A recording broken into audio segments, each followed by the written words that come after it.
ನಮಸ್ತೆ ಕರ್ನಾಟಕ 1 ಟಿವಿಗೆ ಸ್ವಾಗತ. ಭಾರತದ ಅತ್ಯಂತ ಪ್ರಸಿದ್ಧ ದೇವಾಲಯಗಳಲ್ಲಿ ಕೇದಾರನಾಥವು ಪ್ರಮುಖವಾದದ್ದು. ಇತರೆ ದೇವಾಲಯಗಳಿಗಿಂತ ಇದು ಹೆಚ್ಚು ಆಕರ್ಷಕವಾಗಿರಲು ಕಾರಣ ಇಲ್ಲಿನ ದೈವಿಕ ಪ್ರಭಾವ ಮತ್ತು ಸುತ್ತಲಿನ ಅದ್ಭುತವಾದ ಪರಿಸರ.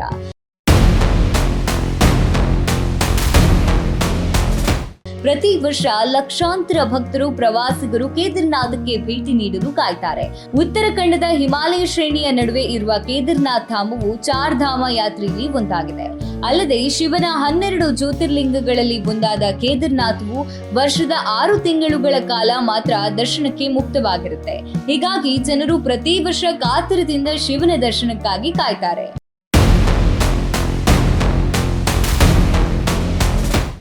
ಹಿಂದೂ ಪಂಚಾಂಗದ ಆಧಾರದ ಮೇಲೆ ದೇವಾಲಯದ ಬಾಗಿಲನ್ನ ತೆರೆಯಲು ಶುಭ ಮುಹೂರ್ತ ನಿಗದಿ ಮಾಡಲಾಗುತ್ತೆ.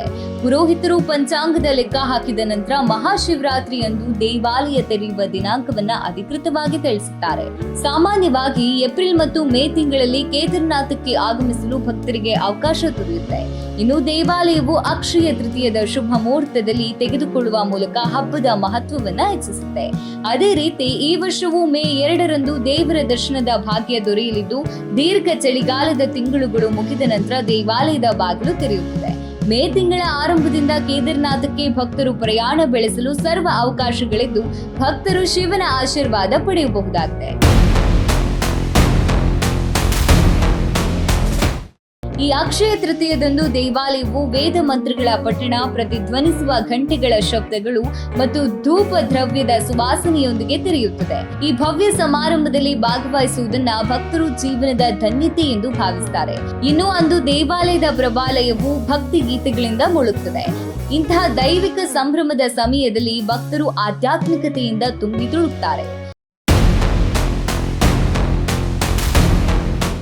ಇನ್ನು ಕೇದಾರನಾಥದ ಶಿವನು 6 ತಿಂಗಳುಗಳ ಕಾಲ ದರ್ಶನ ನೀಡುತ್ತಾನೆ ಹಾಗೂ ಚಳಿಗಾಲದ ಆರಂಭಕ್ಕೂ ಮುನ್ನ ದೇವಾಲಯ ಮತ್ತೆ ಮುಚ್ಚುತ್ತದೆ.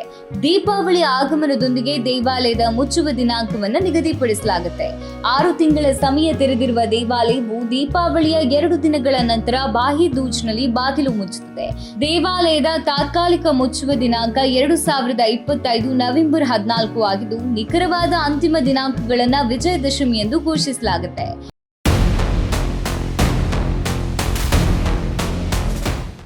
ಚಳಿಗಾಲದಲ್ಲಿ ಭಾರೀ ಹಿಮಪಾತದಿಂದಾಗಿ ದೇವಾಲಯಗಳಿಗೆ ಹೋಗುವ ಮಾರ್ಗಗಳು ಮುಚ್ಚಲ್ಪಟ್ಟಿವೆ. ಹೀಗಾಗಿ ಕೇದಾರನಾಥ್ ದರ್ಶನ ಸಾಧ್ಯವಾಗುವುದಿಲ್ಲ.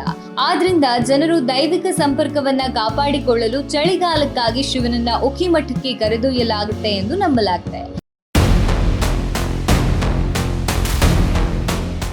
ಉತ್ತರಾಖಂಡದ ಹಿಮಾಲಯ ಶ್ರೇಣಿಯ ಮಧ್ಯದಲ್ಲಿರುವ ಕೇದಾರನಾಥವು ದೈವಿಕ ಹಿನ್ನೆಲೆ ಹಾಗೂ ಪ್ರಾಕೃತಿಕ ಸೌಂದರ್ಯದಿಂದ ಕೂಡಿರುವುದರಿಂದ ಭಕ್ತರು ಹಾಗೂ ಪ್ರವಾಸಿಗರಿಗೆ ಅತ್ಯಂತ ಆಕರ್ಷಣೀಯವಾಗಿದೆ. ವರ್ಷದ 6 ತಿಂಗಳುಗಳ ಕಾಲ ಮಾತ್ರ ಇಲ್ಲಿ ಶಿವನು ಬಂದ ಭಕ್ತರನ್ನ ಹರಸಿ ಆಶೀರ್ವದಿಸ್ತಾನೆ. ಕೇದಾರನಾಥಕ್ಕೆ ಪ್ರಯಾಣ ಬೆಳೆಸಲು ಕಾಯ್ತಾ ಇರುವಂತಹ ಜನರಿಗೆ ಇನ್ನು 2 ತಿಂಗಳುಗಳ ಒಳಗೆ ದೇವರ ದರ್ಶನ ಸಾಧ್ಯವಾಗುತ್ತೆ. ಇದಾಗಿತ್ತು ಕೇದಾರನಾಥ್ ದೇವಾಲಯದ ಮಹತ್ವದ ಸಂಗತಿ. ಮತ್ತಷ್ಟು ವಿಶೇಷತೆಗಳೊಂದಿಗೆ ನಿಮ್ಮ ಮುಂದೆ ಬರ್ತೇವೆ. ಇದು 1 ಟಿವಿ.